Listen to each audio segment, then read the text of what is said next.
Paulus yang batil.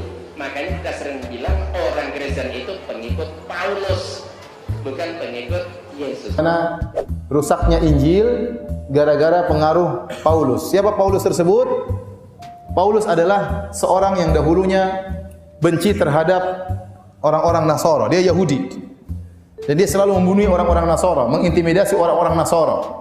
Ya, dia tidak bertemu dengan Nabi Isa dan dia juga tidak bertemu dengan murid-muridnya Nabi Isa, tidak. Dia hidup mungkin di zaman tabi'in. But one thing we do know is he destroyed the teachings of Jesus. He told people to break the law. So Paul did not really see eye to eye with the disciples nor the followers of Jesus at any point. Seperti yang Anda lihat, begitu banyak pendapat yang menuduh bahwa Pauluslah yang menyelewengkan makna Alkitab, merusak kekristenan sekaligus menjelek-jelekan Paulus sebagai nabi palsu. Sebelum ini dikembangkan, mari kita cari tahu terlebih dahulu siapa Paulus sebenarnya dalam perspektif Islam. Dalam Quran, surah Yasin ayat 13 dan 14 tertulis, "Dan buatlah bagi mereka suatu perumpamaan, yaitu penduduk suatu negeri ketika utusan-utusan datang kepada mereka. Yaitu ketika kami mengutus kepada mereka 2 orang utusan, lalu mereka mendustakan keduanya, kemudian kami kuatkan dengan utusan yang ketiga, maka ketiga utusan itu berkata, sesungguhnya kami adalah orang-orang yang diutus kepadamu." Ayat ini memang tidak secara gamblang menyebutkan nama Paulus, tapi dalam ayat ini kita dapat melihat gambaran bahwa ada 2 orang utusan yang diutus Allah untuk pergi ke suatu negeri kemudian didustakan oleh penduduk negeri itu. Setelah itu Allah Subhanahu wa Ta'ala menguatkannya dengan mengirim utusan yang ketiga. Sekarang mari kita cari tahu siapakah ketiga utusan yang diutus oleh Allah Subhanahu wa Ta'ala itu sendiri. Sebelumnya perlu diketahui bahwa Paulus dalam penyebutan bahasa Arab adalah Bulus. Jika kita selidiki siapakah utusan ketiga, kita dapat melihatnya dalam tafsir dan kitab sejarah. Mari kita lihat apa yang dikatakan tafsir tentang Quran surah Yasin ayat 13 dan 14 ini. Tafsir surah Yasin Ibnu Katsir menyebutkan nama kedua rasul yang pertama itu adalah Syamun dan Yuhana. Itu adalah Simon Petrus dan Yohanes. Sedangkan nama rasul yang ketiga ialah Paulus dan nama negerinya adalah Antakya.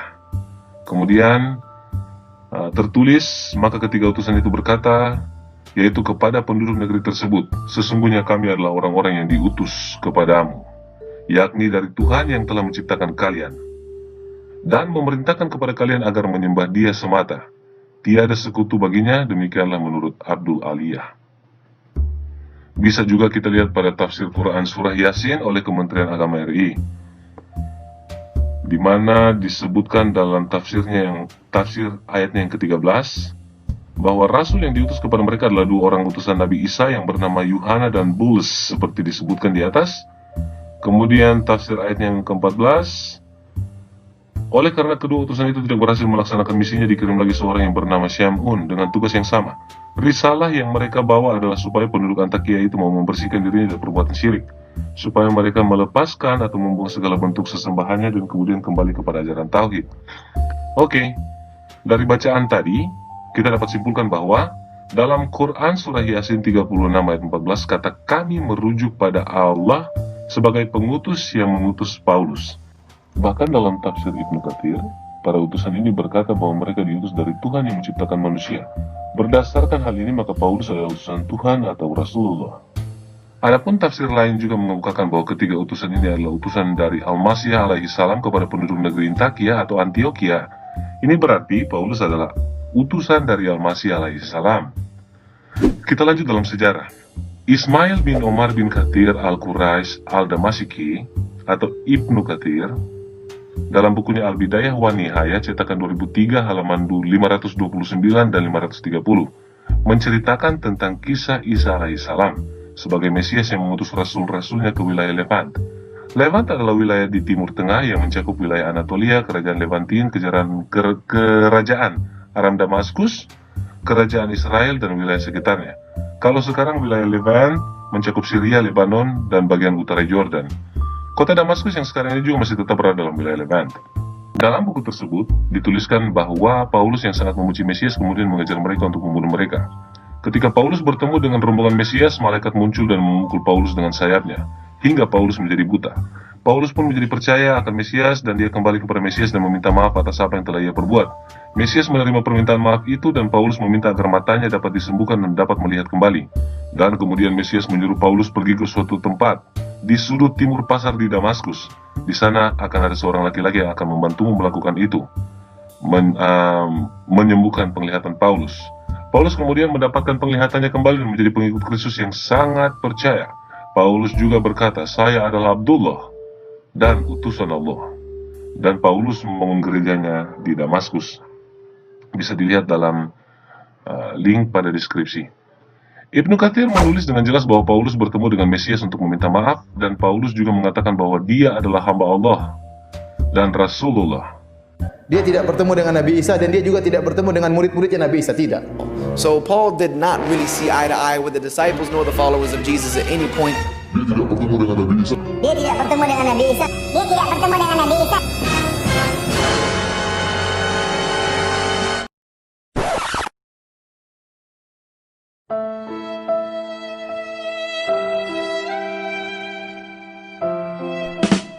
Sekali lagi, Paulus adalah Abdullah dan Rasul Allah, atau hamba Allah dan utusan Allah.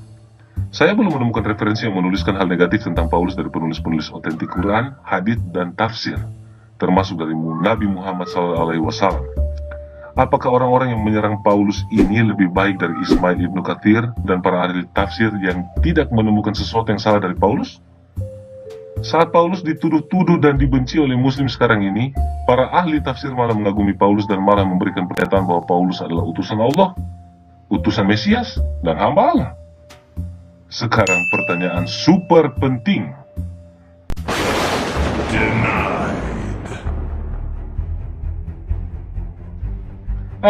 Ayolah, kali ini saja. Orang-orang inilah yang harus dipertanyakan keislamannya.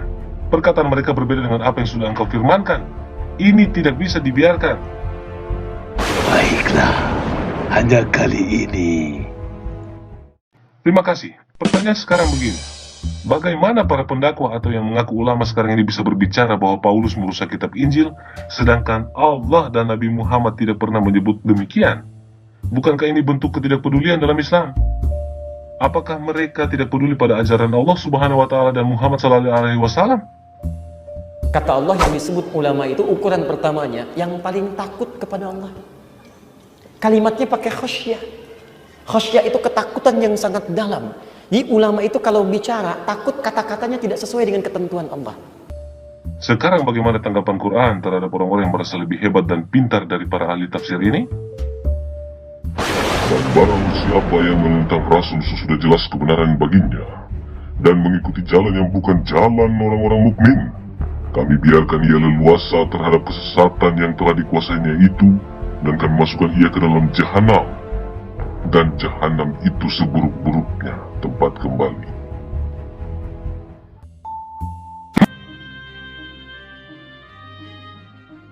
Ini Bah, beberapa tahun lalu itu saya baca berita tentang terbitnya Al-Quran yang berjudul Miracle Deliverance. Oh ya, Miracle Deliverance. Yang mengakui Paulus sebagai rasul.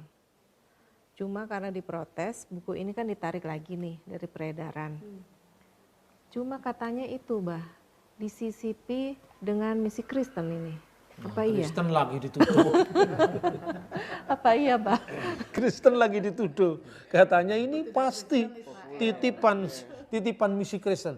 Apa hubungannya Kristen dengan tafsir Al-Quran? Apa ya mungkin lah orang Kristen titip ya masukkan nama Paulus. Tak bayar berapa, kok primitif sekali pola pikirnya. Justru ini yang aneh bagi saya. Karena apa? Saya punya buku itu, sebelum di Bredel udah punya buku itu. Karena setiap buku baru kan selalu saya beli. Buku itu mengutip dari tafsir-tafsir klasik. Nah, tadi kan kita sudah membaca surat Yasin kan? Dalam tafsiran surat Yasin itu dia mengutip tafsiran Ibnu Katsir. Jadi bolehlah itu dihapus, kemudian dalam edisi berikutnya kan mau ditarik dari peredaran kan. Edisi berikutnya kemudian diganti. Nama 3 orang utusan Nabi Isa ke Antioquia itu adalah Sadik, Saduk, dan Salum. Itu edisi terbaru. Dia mengutip dari riwayat lain yaitu riwayat Tobari. Riwayat Ibnu Katsir sudah dihapus. Mereka lupa sekarang ini era internet. Anda boleh hapus itu di edisi cetaknya Indonesia. tafsir-tafsir yang di pesantren masih berbunyi Paulus. Dan ini bisa dihapus itu tafsir klasik kok. Anda boleh nggak setuju dengan Paulus di situ. Di dalam tafsir Ibnu Katsir itu dikatakan begini, kira-kira teks Arabnya begini. Kana ismur rasulain al-awaliyin sam'un wa yuhana wa ismu tsalits bulus. Ada yang mengatakan bulis. Jadi dua rasul yang pertama itu, yang utusan pertama itu namanya Simon dan Yohanes. Sam'un wa Yohana wa ismu tsalits, dan nama yang ketiga namanya Rasul Bulus. Ini rasul yang diutus Nabi Isa tadi. Nah sekarang apa urusannya orang Kristen menitipkan apa misinya itu, ini tidak masuk akal itu kan. Tapi ya boleh-boleh lah, tidak apa-apa lah. Tapi kan sekarang orang tidak bisa, sekarang Anda kutip saja tafsir Ibnu Katsir itu di di Google muncul semua dengan teks Arabnya. Apalagi kalau kita punya punya font Arabnya itu, kita tulis saja tafsir Al-Quranul Azim Ibnu Katsir, akan muncul surah Yasin, itu ada Paulus di situ. Jadi bahwa nantinya orang Islam kemudian mengembangkan tafsir, ini ada dua Paulus, ada tafsir yang mengatakan begitu. Paulus yang satu itu yang memalsukan ajaran Yesus, Paulus yang satunya itu muridnya Nabi Isa yang asli. Ya boleh-boleh saja, tapi cek and recheck dengan data sejarah. Manuskrip yang ditulis muridnya Paulus itu masih ada sampai hari ini gitu loh. Ini disimpan di mana manuskripnya. Bahkan ketika mazhab Tübingen itu meragu-ragukan Injil itu produk abad kedua.